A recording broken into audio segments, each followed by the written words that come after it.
Welcome to the Wander Women's Collective podcast. I'm your host, Gracie Hins. As always, I'm super psyched that you're tuning in today. This week, I have Dominique Powers on the episode. Welcome to the Wander Women's Collective podcast. I'm your host, Gracie Hins. As always, the first question that I love to just start off with is, who are you and what do you spend your time doing? Yeah, my name is Dominique Powers, and I spend my time doing a lot of things. I'm a woman of many hobbies, and I'm both outdoors and indoors, and both when I write. I love the crossover of them. I'm a photographer.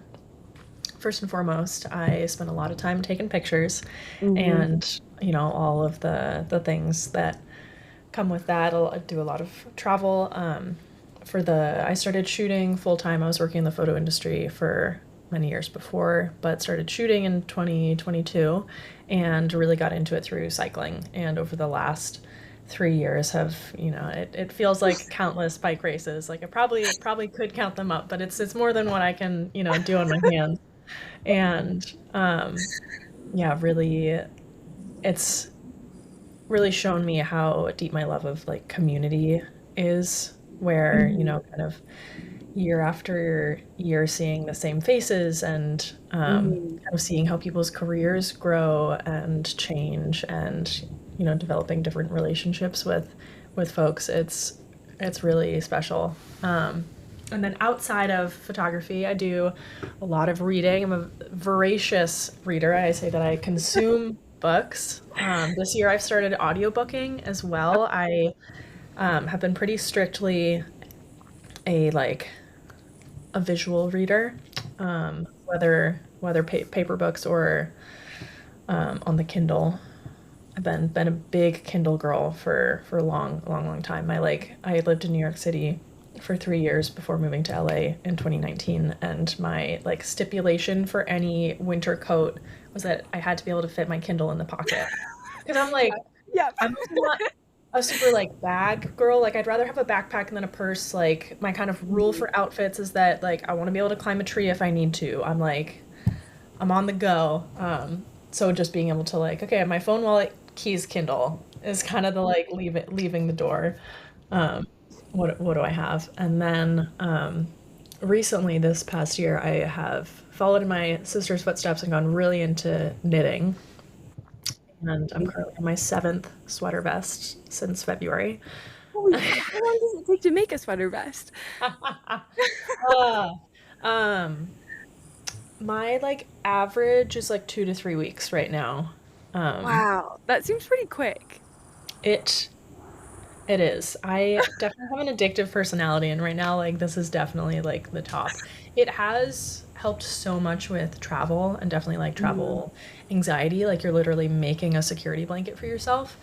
So it's something that is soft. It's tactile. It helps pass the time, and especially following a pattern versus I don't know. I learned how to knit in 5th grade, and then have kind of knit off and on.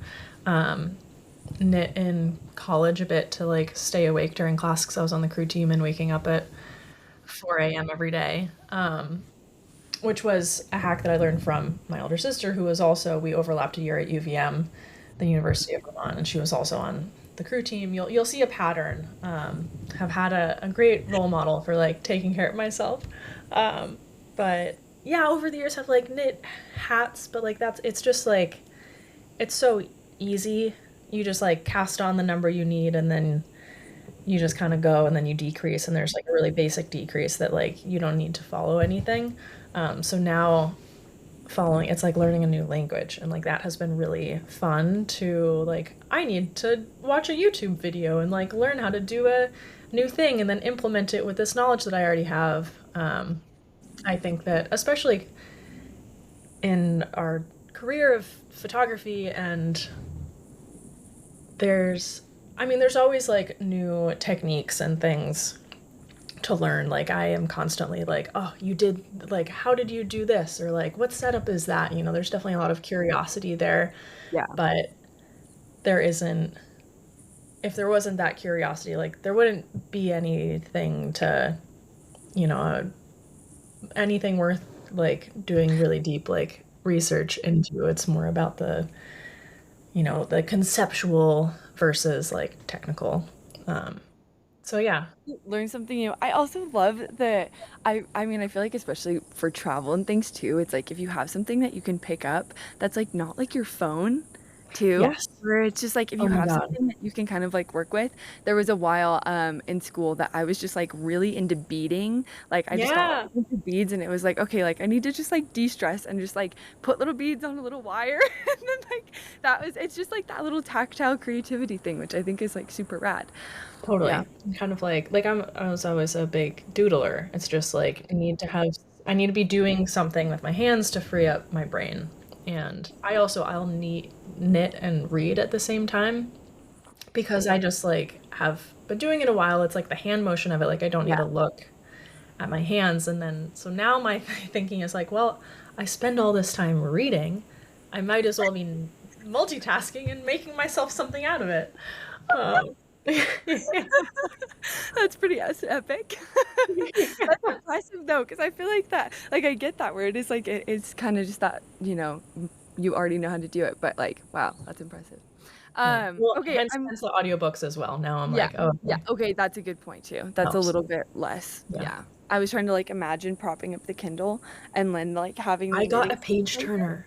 I like full nerded out. I got the like you like clip it onto the Kindle and then you have like a little Yeah. button so I can like have the Kindle Whoa. far away and then I just I like did have the not little know that page was a thing. turner like sitting with me and so I'll like be knitting and then just like instead of needing Yeah. to like reach over, no, I just hit Mhm. the button. I like full nerded out. I was like, this is I acknowledge and accept that this is where I am at in my like hobby journey and I embrace it.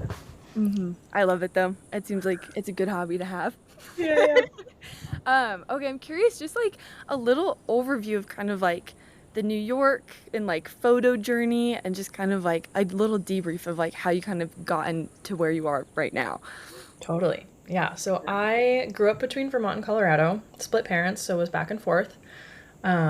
I went to the University of Vermont and studied art education. So I Mm. knew that I wanted to do something with art. And like that was a really great program for me because it was essentially a like studio art and education major combined where you like take all the studio art classes that a studio art major would. So sculpture, ceramics, screen printing, drawing, painting, photography, lithography.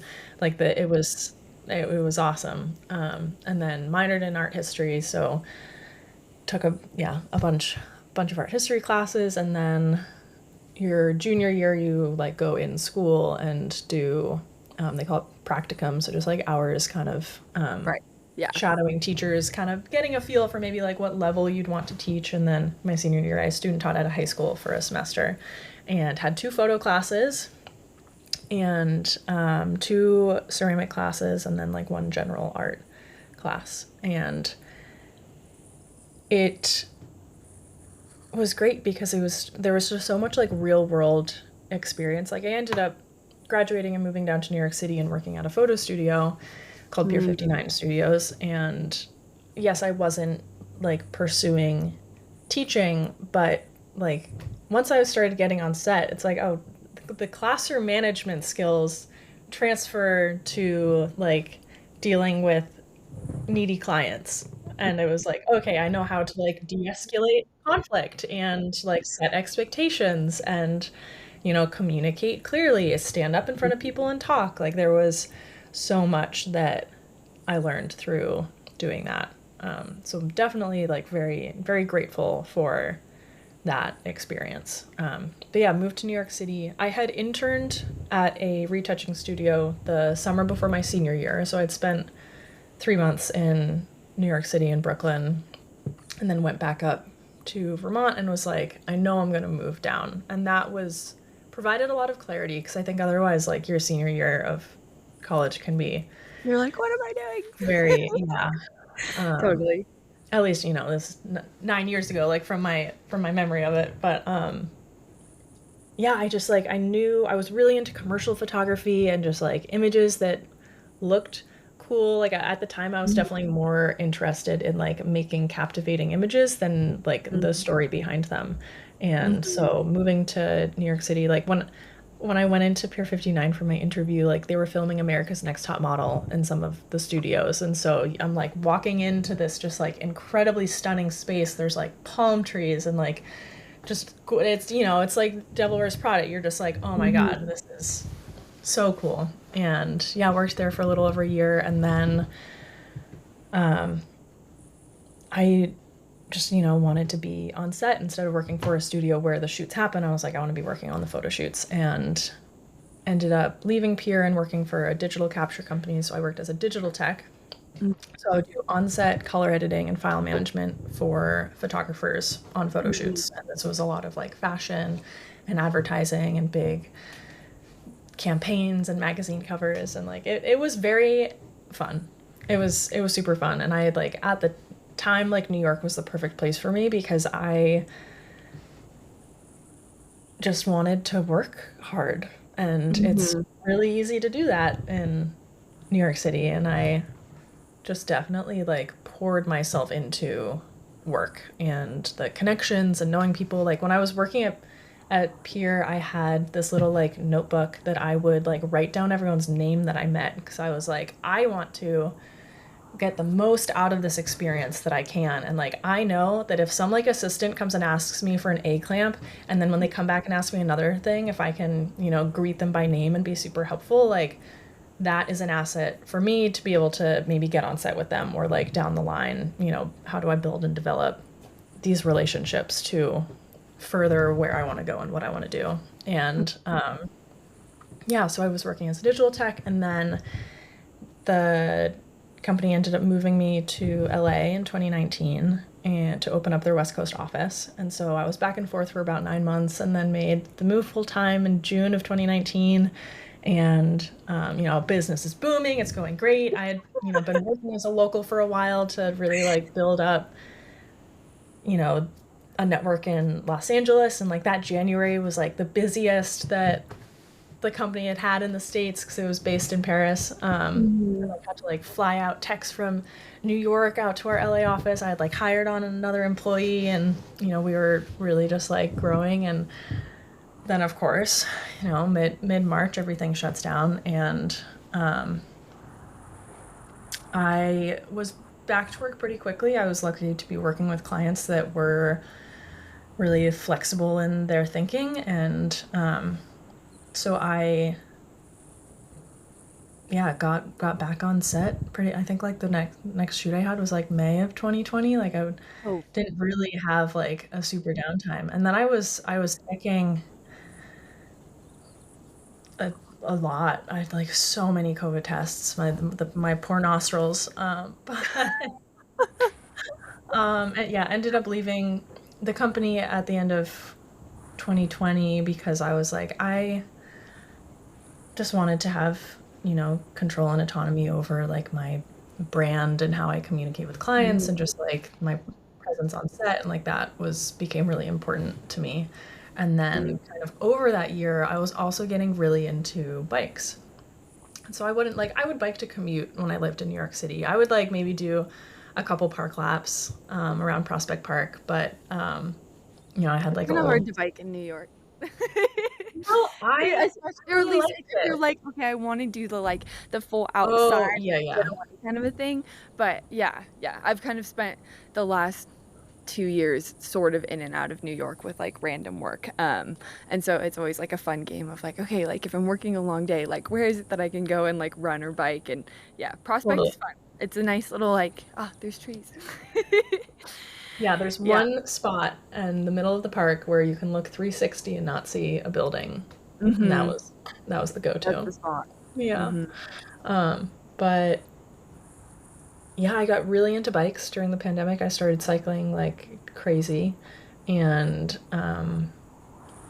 started 2021 started shooting a little bit, and I did a like a personal project in my backyard with my friends Daniel and Jen for, or it wasn't for anything, but Daniel was working with BBUC, Really Brilliant Unicorn, which is a cycling apparel brand out of, I'm forgetting the name of the city.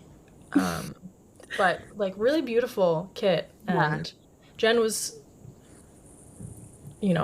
working with them, or like they had sent her apparel or like her kit, and I think I had like taken some photos of her on a ride, and they were like, "Oh, we'd love to like send you some too." And it was my first time like wearing a matching bibs and jersey, and I was like, "Oh my God, I understand.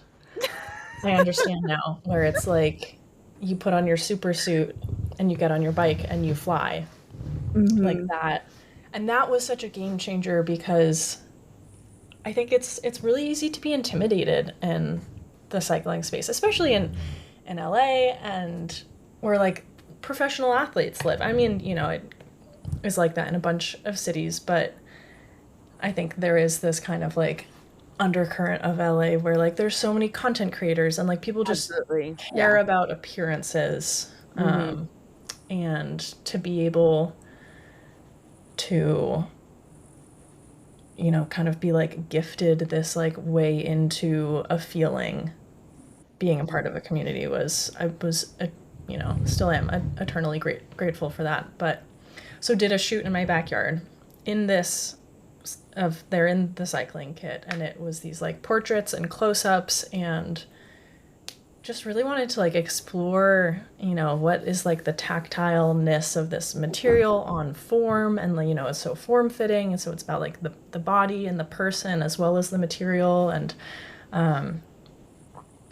yeah, that like taking those photos and then like editing them and really spending time with it, I was like, oh, I love this, and started thinking of like other ways that I could start shooting more, and ended up getting some photo opportunities. Rafa actually reached out to photograph Elliot Jackson, who was their first mountain bike athlete, and Elliot was being featured in, I think, Broken and Coastal, which is a magazine, and they needed photos of him wearing Rafa, and so met up with him and like I had shot the previous project on my film camera. I have a Pentax 6.7, and so I like pulled that out and took these lovely lovely photos of Elliot, who's just I don't know that you can take a bad photo of him, like just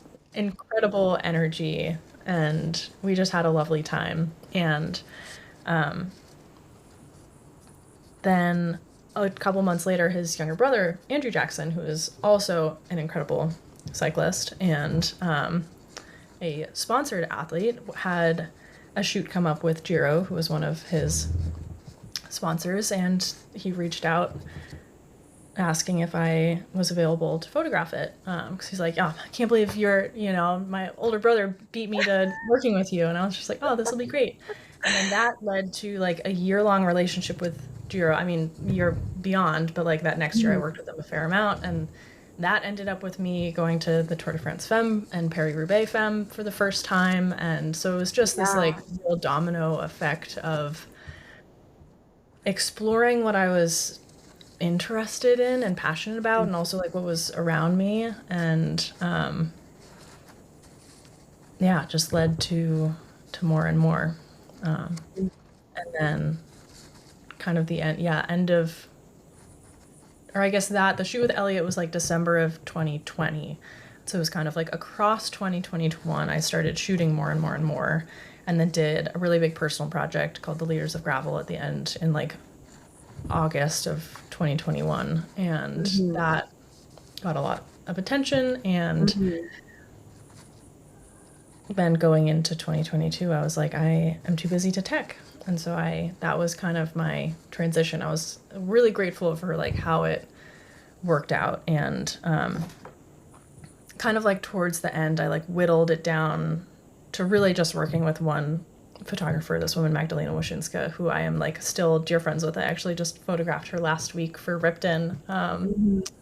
which was like felt very like full circle and wonderful. But I was just like, she was my girl. And there was one instance, it was actually the Giro shoot, where I was like, I had a shoot that I was working on with her up in Big Sur, and the days overlapped by one day, and I was like, Magda, I got this opportunity.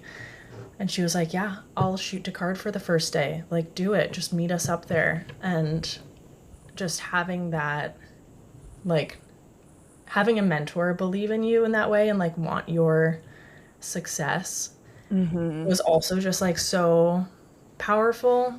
Um,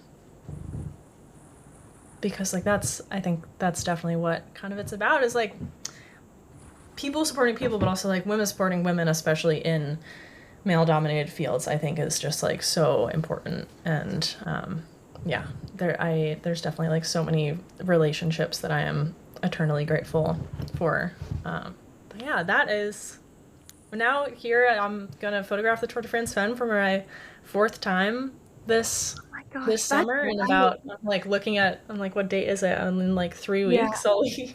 Yeah. So Well, it's and been like, yeah, it's been a journey. what was it like shooting the Tour de France for the first time? Because that just seems Oh like, man. well, and were you there for the inaugural year of it? Oh I my was. gosh. I was there for the Okay. first 3 stages that year. Yeah, I didn't have a project for the full week, and my partner Ken has come with me every year. He comes and drives me, which is just like such an asset. Mm-hmm. And we were on the airplane. We're like in Charles de Gaulle, like on the airplane back to the States, like watching the live stream of like stage 4, and I was just like crying. I was like, nah, I don't want to be leaving. I was just so distraught. I'm like, I can't believe that this is happening. And I was just like, I'm going for the whole week next year. I'm gonna make it happen. And yeah, it's definitely been like growth every year, and it's just been great. Yeah. What's kind of like the energy and like lead up to that? Because I'm also just kind of imagining to like going from more of the kind of like studio controlled setting to then like, okay, I'm gonna go for more of the bike thing and then jumping into something like Tour de Femmes where like that's the biggest, like that's a whole thing, and like that's a very different production from something in like the gravel sphere or Totally. anything that we really have in the US. Yeah, for sure. Hmm. Um, yeah, I mean the Tour de France Femme avec Swift is it's definitely unlike anything that I have experienced or anyone who's like based in the States would. Um, just like European road racing is just of another beast. Just like the logistics that go into it beyond like putting on the Yeah. race and then like how they close down all the roads and like the all the gendarme, the policemen who are there to, help out with everything and just, all the signage and the stages and it feels like it's like a moving circus, like you're taking the circus on the road for a week. And but like that's just what they do. And then you think that like the men's tour is 3 weeks and you're like, It's I would never nuts. want to do that, but like good for them. Yeah. Um I feel like it's crazy just like chatting with people too that are like doing the entire tour. It's just like oh my gosh, that is an intense month of life right there. yeah, Um yeah. totally. Yeah. But the energy is electric. I think something because I haven't been to a men's road race really. I've shot Paris-Roubaix Femme avec Swift 3 times and Tour de France Femme avec Swift 3 times, and it's just like everyone's there because they want to be, and I think there definitely is this element of like people are so proud of the race, and there are people like it's a whole gamut. Like cycling is just so much more a part of the community and society in Europe where it's just like, oh yeah, that of course people race bikes. Like that is a serious profession that is admired. And um, so it's like, yeah, people who don't ride bikes show up to these bike races and camp out on the side of the road all day and are like having their picnic when the race goes by. And that's just like what or they're following it in their camper because it's so fun to be a part of. There's so much energy and excitement, and I imagine there is some crossover of like those super fans who have been following the men's racing and are now like, oh my god, it's another week that we get to follow bike racing, like great. But then there also are people who like there is this whole contingent of folks from Brazil that came out last year and they were just like so stoked, and I'm like, I hope they're again this year because they just brought like such incredible energy. And folks really like show up because they're like, we finally have this and are being taken seriously, and like the energy is there. And so there's definitely, and just like the athletes are so amazing and multifaceted. And so like the stories within the peloton are like really interesting. I can't wait for the for the racing this year. Like I've really only been a fan for like the last 4 years, and that was like a Yeah. huge hurdle the first couple years, where it's like I don't have the history of this race, and I know that you care about what you know about, and so if like you don't know the backstory of an athlete or their journey, or what they've had to go through to get to where they are, you can still be a fan, but it definitely their trials and tribulations hit more when you're like, oh man, I was there on stage 6 last year when like they got Right. beat out at the line, and like now they're winning this stage and that, just like what a comeback. Or like this past year, having watched Kasia come in third for the last couple years to then take the win, like that just like It just hits like it so just hit. different yeah, and then I know I totally get that, and it's like I think that's the cool thing about like the story piece of it, where like when you can have people, and because it's like you as the photographer totally know this, and it's like it's so powerful seeing these athletes do what they do best. But yeah, being able to like actually like share that story and like have other people see that and care about it too, like that's I think the coolest thing ever too. Yeah. Yeah. Yeah, absolutely. Or like this year at Unbound, watching Maud come in 12th. She's a Rafa athlete, and we've been dear friends she was part of the Leaders of Gravel. That was when I met her. So we're 4 years into our friendship, and I've been at and photographed her, and have just been there for so many of her efforts, and to like be able to be there and document her.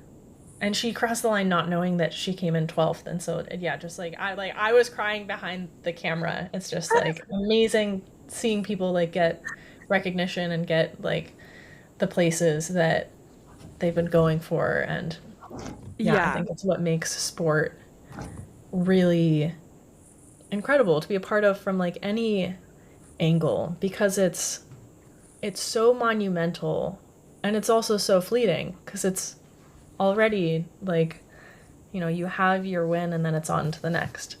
And definitely makes you want to live in the present, to experience all of it while it's happening.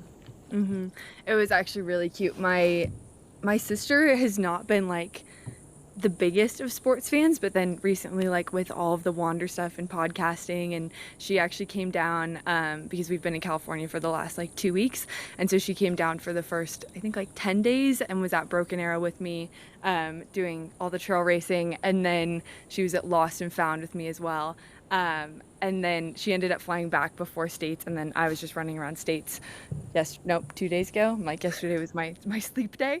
But it was so cool, because I just like, she's obviously like listened to all of the podcasts and been very invested, and she's the one that does like all of our cover designs, and so she has this like really cool relationship with people too. Yeah.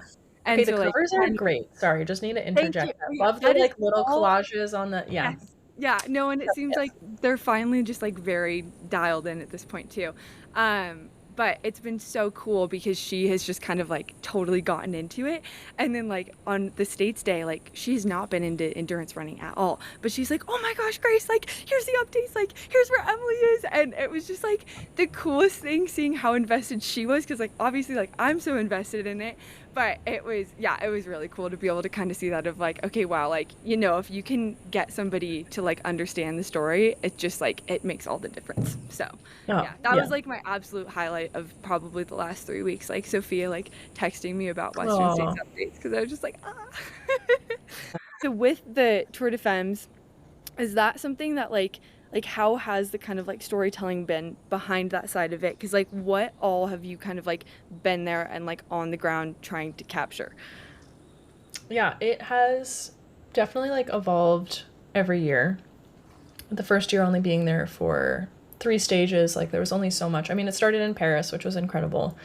But it was also like still a COVID year, so like all that everyone was wearing face masks, and so just like from a photography perspective, it's like the moments that I really love are before the start and after the finish. Like when you can Right. get just like up in someone's feelings, like that is Mhm. just the best. And so to have that be like restricted with a face covering was definitely tough. Still, if you're thinking about it from like a more photojournalistic lens, it's like it's capturing what's happening, and this is what was happening. That's what everyone looked like. But yeah, I was shooting the first year for Giro, and then the next year I was working with Strava, and that was, I mean, they're just so enthusiastic. That was like a really lovely. Honestly, like every year it's been great. I'm very like grateful to have been able to work with some like just really wonderful brands and folks at the brands, and a lot of women. Um, but yeah, shooting with Strava, there were a couple, I think 5 athletes that they highlighted. And so I took some portraits of the athletes before the start of the race, um, and then kind of like focused on them throughout the race. And so kind of like across the week, kind of depending on like who had a breakaway stage or not. They were kind of sharing their general content, but then there would be like an athlete highlight. And so it would be the portraits to really be able to like see these people and, get to know their faces without a helmet on. And that, and then some like race photography. And so that was great. And then at the end of it, I was like, man, spend so much time taking these pictures and then like busting them out for an Instagram post. It was like, I, definitely want to do a print store. And then had another friend who was like, yeah, I've made like photo books from like races or events. And I'm like, that sounds nice. And so then I think I made an Instagram post that was like, oh, like my print print store is live. Like, what's next? A photo book? And then like no one bought prints, and so many people commented like, yeah, we're waiting for the photo book. And I'm like, oh god damn it! Like, all right, I guess I'm doing this. And um, yeah, I reached out to a friend who was a book designer because I was like, can you help me? Like, can you design this book? And he was like, I am not really doing that anymore, but I can give you like, we can do like a workshop and I can set you up for success. And so um, yeah, I spent like a couple hours and he helped me like set up a InDesign file that, or like template, and kind of walked me through the different tools that I would need. And that was just great because then I was like off to the races and slapping in photos and moving them around. And yeah, that first year I just like worked with some printers in the US. It's like a company called Bookmobile, and um, made a bunch of books. And then, of course, I'm like, I need to have a tax, like, seller's permit and, like, set up collecting tax. And I was like, oh my God, like, I guess I'm a real business lady, dude. It was just like, a whole new side to business that I needed to learn. So that was very fun. But yeah, had first book came out, and then this past year I was working with Liv, was like the main client, and they're just awesome. Like what they do to get more people and more women on bikes is just absolutely incredible. And was like a whole lady squad. And so that was, just like being at the Tour de France Femmes of Swift with like all these badass women, you're like, this is what it's about. Mhm. And that, yeah, that was just great. And I had an assistant last year as well. So I like went into it, I'm like, I really want to use both on and off camera flash. I want it to feel really like punchy and vibrant. And I was like looking at 90s street fashion photography and like older sports photography, and just like that was kind of like the essence that I was wanting to evoke. And I love the photos that I made from last year. I definitely spoke to like having a plan and executing on it, and like that went great. which is like what I do for, any other commercial project. Like Right. there's a creative deck and you're like following a brand guideline. And I'm like, okay, so I am just making that for myself. And I definitely did a lot more like planning in that regard, which was great. And it's definitely something that like going into this year with like the projects that I have lining up, like we'll definitely do a fair amount ahead of time to set myself up for success on the day, um, which I'm looking forward to. And that's been something that is like a nice reminder where it's like, okay, yes, I have like the paid work that I'll be doing. I'm working with Swift this year and I'm really excited for the projects that we have lined up. But then I'm also like, okay, but then what are like the me photos that I really want to get out of it, and planning for those as well. I think it's like, it's such an event. You have to take advantage of that. And yeah, I made another photo book after the race last year called All the Way Up. Partly because the race ended at the top of the Alpe d'Huez, which is 21 switchbacks. That's this like incredible mountain climb. And then of course also the song where it's like, nothing can stop me, I'm all the way up. And it's like, that's where we're at with this race and with women's sport. It's like this momentum isn't going anywhere. Like it's only onwards and upwards. And Hmm. that just felt like very, very relevant. So, yeah, that's been really fun. I took it on an international book tour this April, that Wahoo was the presenting partner of the book, and Rafa hosted the book tour. So all 6 of the stops were at Rafa clubhouses, with a bonus 7th stop in Lille that Zwift supported, because it was right around Paris-Roubaix Femme avec Zwift. And yeah, that it was just awesome. It was really, I mean, I like lost my voice the whole month because it was like an hour-long talk of like talking about the book. And each stop there was like a local kind of like ambassador, like person in the cycling community that like came on to like ask questions and like present. And I'm just so enthusiastic that I'm just like really emphatically telling these stories, and then we'll like get to the end and just be like, oh my god, I can't, it's all gone. But it was so special to be able to share the stories of the race and behind the images, and had like photo prints as well, so people were able to like see some of these photos a little bit bigger. And there's so many moments that it's like you can't tell in an Instagram caption, and even if you do like go into it more, it's like there's just so much. It's like Unbound week, where it's like every day there's something you're just getting like slammed in the face with, like stories and posts and content and media, and you're just like, whoa.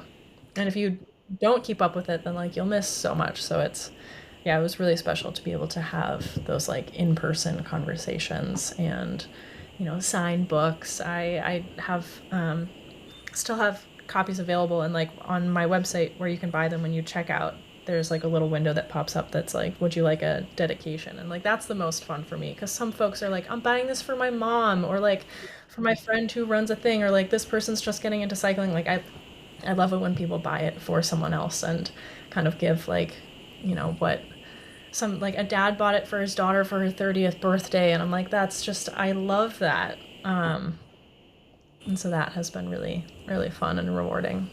'Cause that's what it's all about. It's like, it's one thing to just be like going to an event to photograph it for yourself and your business or your work, or, to go into it more kind of like self-centered. But like the intention, like even behind the book tour or like behind the work, is that it's like, it's about growing the sport and the industry, and like getting people talking about and caring about women's sport. Like that's the most important. Like, take us seriously. Like there's this, the book has an ISBN, like the barcode on the back. It could be in a library. It could like, we are history. And that, yeah, it's very important. Hmm. Yeah, and like it's just, I mean, it's so cool to hear too how you just like have been at the kind of like forefront of like being able to capture all of this too. And like even the last couple of years, like how do you feel like the growth has kind of expanded like from year one, and like obviously there was like the COVID piece of that too, but like even like the excitement and kind of like hype around it now as well. Yeah. I mean, there each year there's just more attention on it, and more folks just wanting to be involved. Um, Mhm. and that I think is really great and is what is really important to continue, whether or not a brand is supporting a team, but to be able to like support someone to go and tell the stories of the race and like bring on to just like be around the race and, show up for the athletes, like that goes such a long ways. It's still definitely like super male dominated in like the media around it. That's what I was just about to ask about. Like Oh, how many for people. sure, Z's.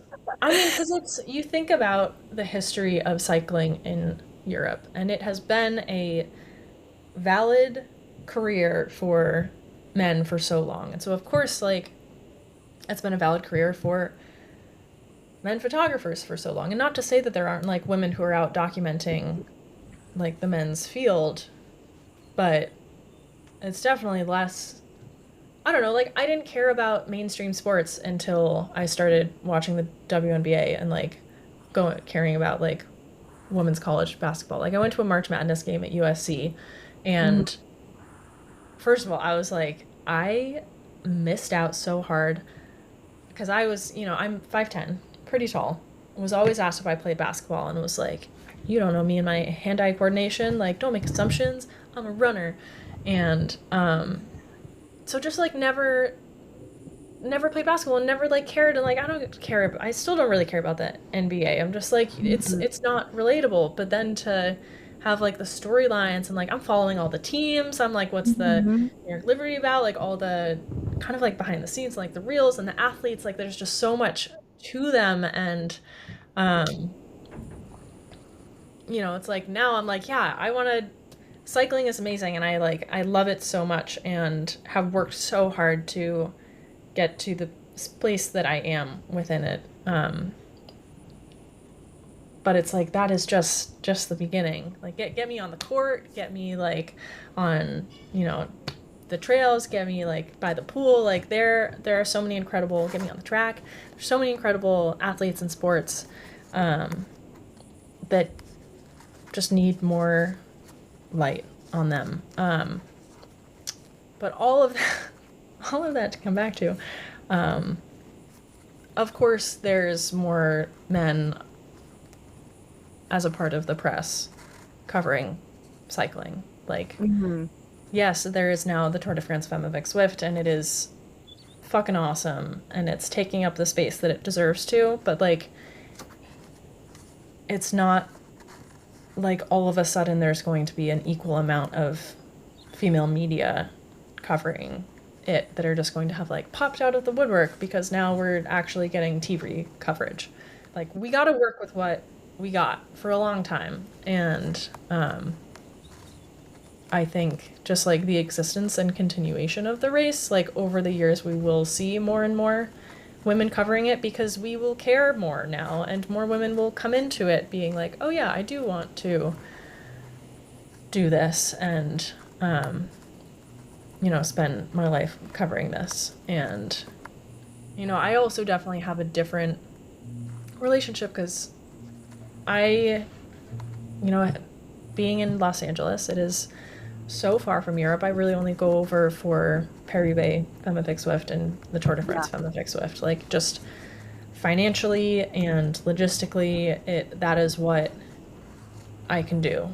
And there's photographers who are like over there working embedded with teams, and they are just like absolutely crushing it. And I'm so excited to be able to like get over there and see them and like become a part of that like squad for a little bit. And I think that they are also really putting in the work of like, this is what it looks like to be covering cycling full time. And yeah, they're doing a great job. It's all happening. And we'll get there, but Maybe it might take a generation. Yeah. Well, and I think too, though, what you're saying about just like even like there is just that piece of like even the existence of it where like I was not a sports kid at all. You know, it was like the same thing of like, oh, like, I'll go and run. But then like I didn't really start following sports until I don't know, like 2, 3 years ago. But it was really just because it was like, if you're looking at like women in the sport, it is so much more relatable. Where it's like I understand what you're talking about. Even like, like the backstory of like, okay, like yeah, like I deal with the same struggles and like, yeah, I'm trying to figure, it's just like those stories are so much more relatable. And then also like, from like the media side too, it's like you're finally starting to like actually see women like on the start and finish line with cameras in their hands. And so just like, you existing there is being that for somebody else to be able to like look up to and see, which I think is really cool and really important and does incredible things for, the next generation of people that it's like, okay, wow, like, I could be a female cyclist or I could be a female like holding a camera and like shooting it. So yeah, pretty wild, but yeah, it's still very male dominated. Yeah, but I Yeah. think even things like, do you know the photographer Pauline Bellet? I don't think You so. you will after this because you're gonna go Okay. follow her and just have your mind Amazing. blown. Amazing. Incredible, just Yeah. absolutely incredible. And she was shooting Roland Garros. This I did it was within the last month, and I was seeing that there were a lot of like they were doing collab posts between Roland Garros and Pauline, and I think that I was just like yes, like not only giving the photographers the credit, but like doing like it's not being tagged in it, but being a collaborator in that and like coming into that as like an equal that like the work that she makes give is so important to the sport. Cause like honestly, I mean, I don't know, like tennis seems cool, but like her work from it makes me more interested and engaged in it. Well, and like And that's the other thing too, where it's like like even like with these like massive event weekends, I'm way more interested in following like the photographer and the photographer's like perspective because you get all those little like niblets of information of like here's what's going on like my end of things, which honestly I kind of find more interesting than like I just ate another 30 grams of gels and like I'm gonna keep running, I'm gonna like keep biking, you know? It's like the before and after is cool, but like when you actually get to hear about like the kind of like the struggles of like running around and trying to capture it and like I love that side of it. So I think that's pretty cool too.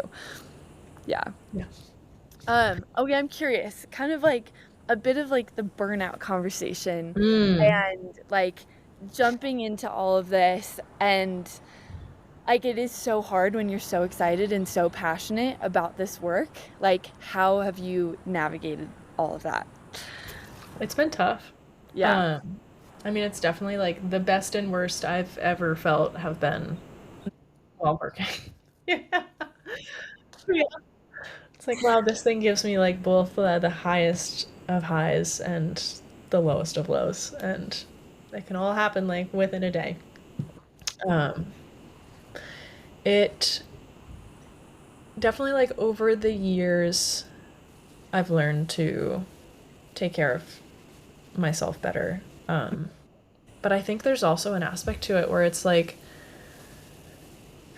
there's kind of no other way. Like the first year that I went over for Paris Femme with Swift, I like hadn't I don't know. I studied abroad in Florence in university, but that was like before cell phones. No, but like before I had a phone with data.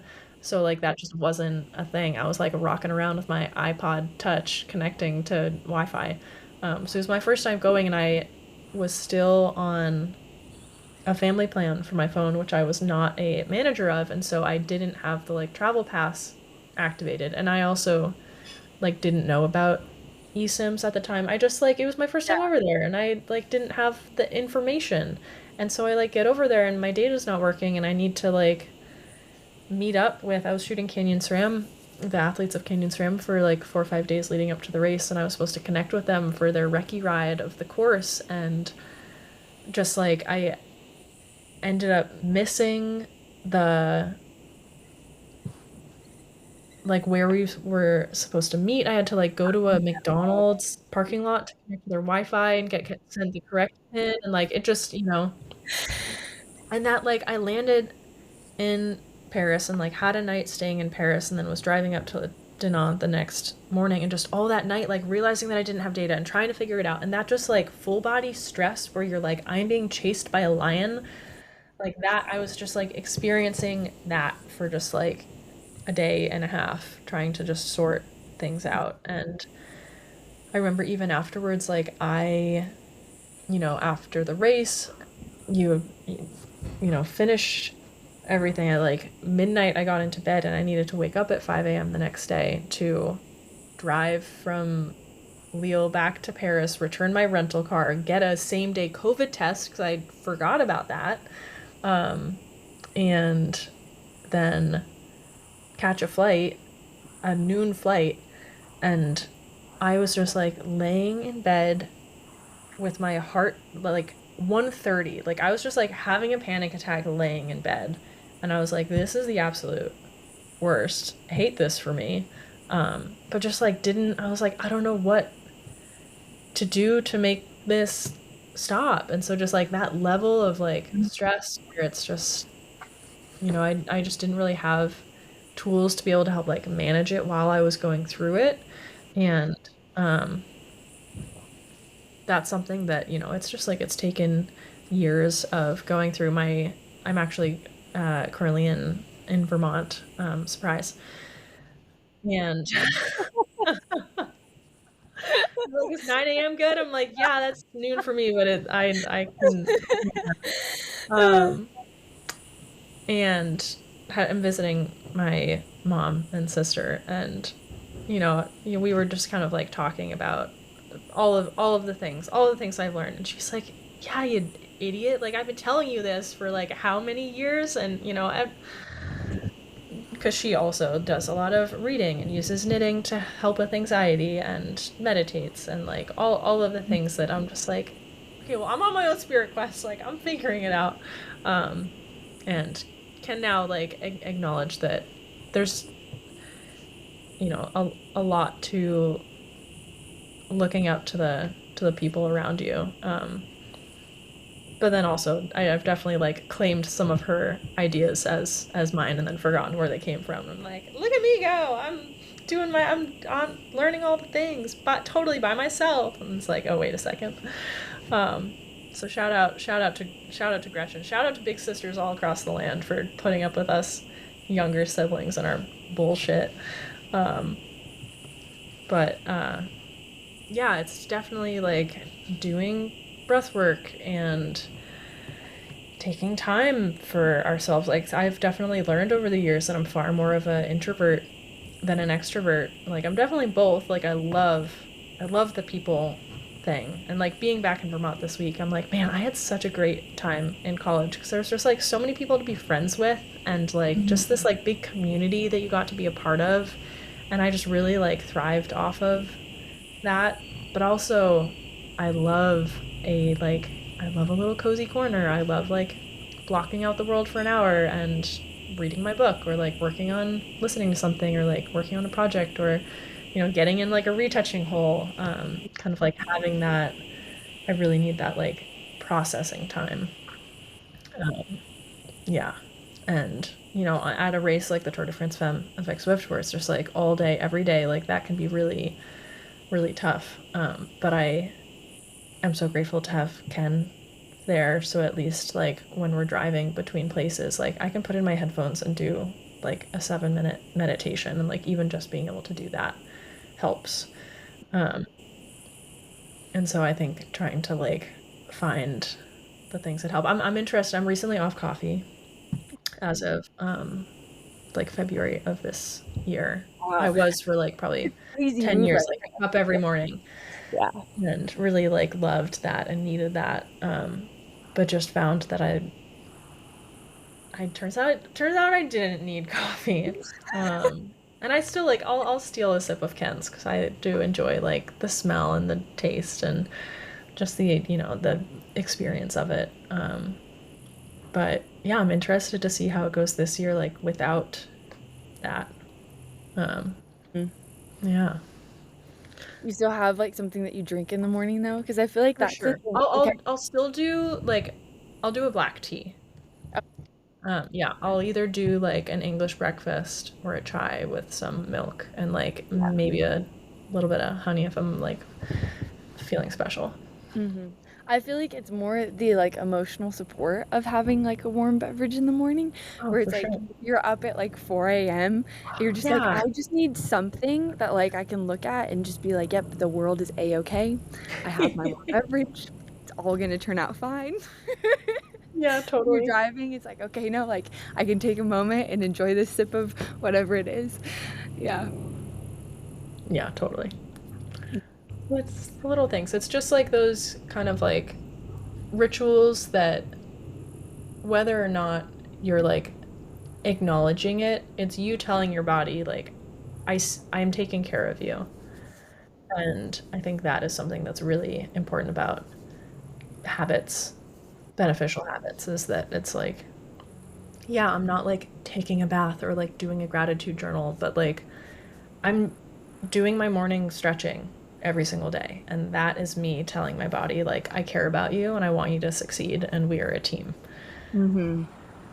And I think stuff like that is just really important. Mm-hmm. Well, and how do you kind of go about like even navigating which projects you're choosing or like putting a lot of time and energy into? Because I just imagine too that like, that and like having to say no to some things as well.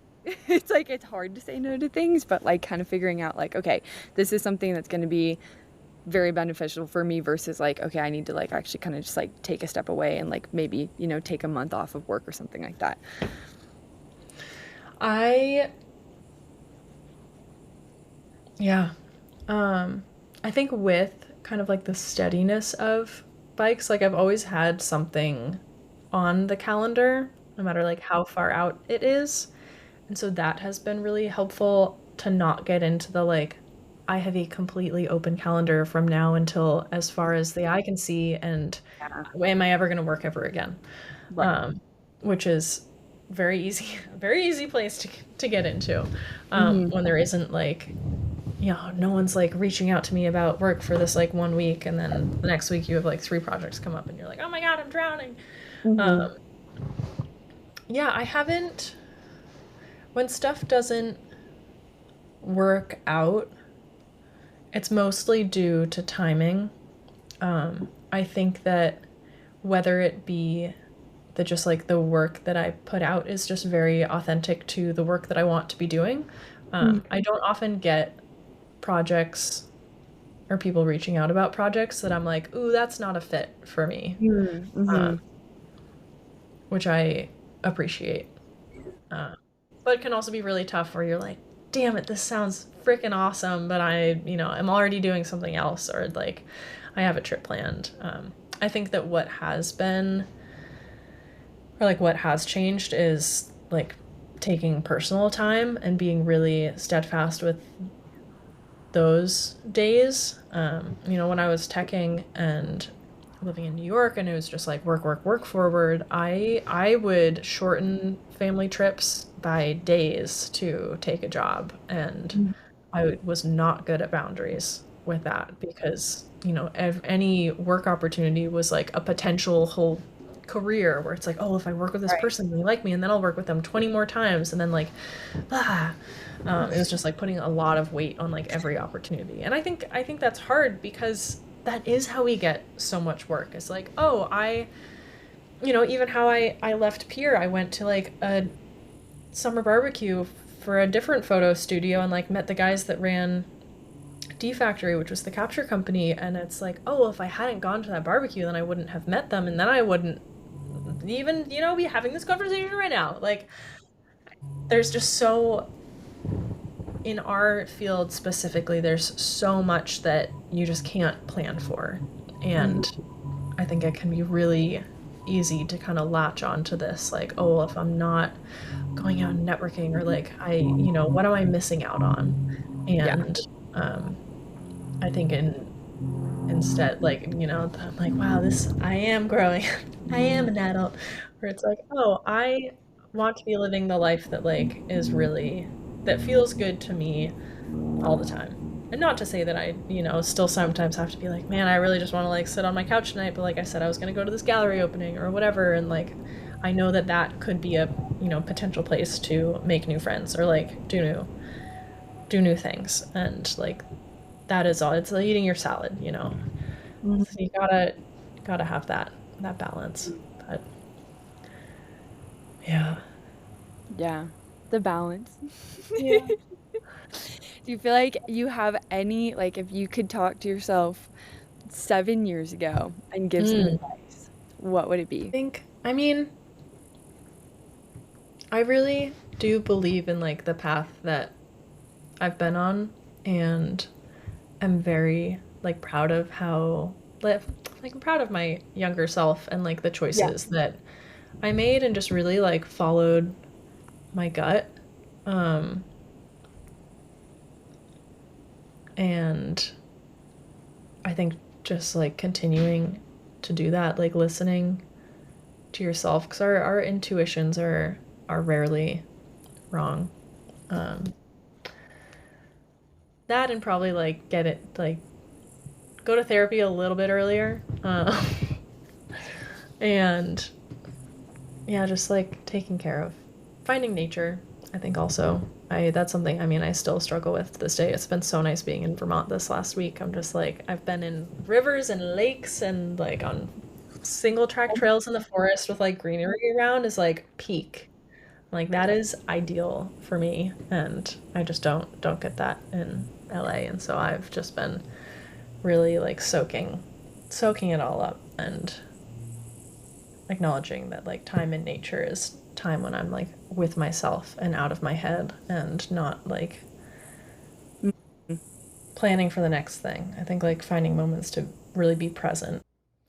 I hope that you enjoyed today's episode. And before we end today, if you could make sure to give us a review, whether that's a like or a comment or whatever it is that you can do to review us, those go a long ways. And stay tuned for next week's episode. And I hope that everybody has a lovely rest of their week.